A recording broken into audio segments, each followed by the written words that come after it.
They often say, basically, the more failure you are, the more you're rewarded.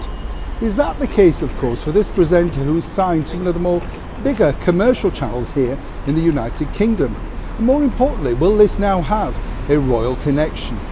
Hi, good morning, Neil Sean here in the heart of London. Thank you as ever for joining me today. Hope you're all keeping well. And this particular story really is one that does baffle most people. We've spoken about this particular channel previously. It was, of course, the channel that recently had the highest ratings for their breakfast show. But because that particular presenter disagreed with the narrative that Meghan Markle, the actress, former cable TV star, was presenting for an interview via CBS and Oprah Winfrey, well, he was simply let go. But of course his co-presenter managed to cling on, and she's now just been voted or given the title of the highest paid woman in television. That is, of course, after the ratings plummeted. You can see the confusion here. Now, when you contact ITV, this is the channel, they basically say, oh no, they've stabilised. I know what stabilised means in television, trust me. They're at a sort of level, not necessarily an acceptable level, but a level. And more importantly for the channel, they've now got to battle two brand new channels who are all ready to eat up that ad revenue, the advertising revenue that pays this particular presenter £1 million a year plus. All very difficult, isn't it, for, of course, the CEO of ITV. But is there a bigger picture? And this could be the reason why.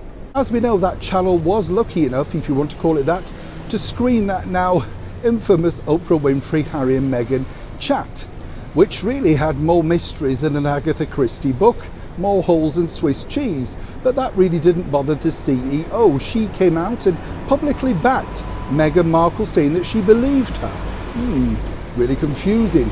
But they're hoping that later on this year, their star presenter, worth now over £1 million a year, will be able to sit down with the former royal known as Prince Harry when he releases that memoir, of course, the man he's become, not the person he was born.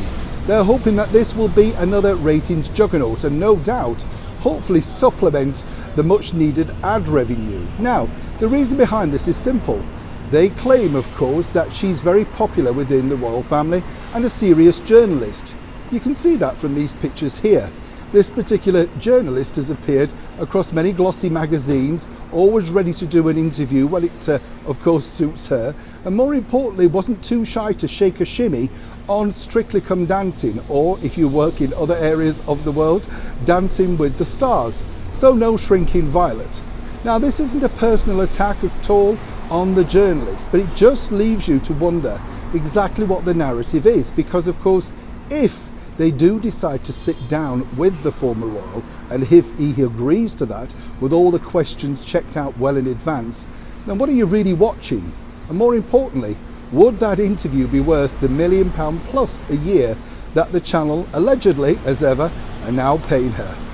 I'll let you ponder that one in the comments below. Neil Sean in the very heart of London.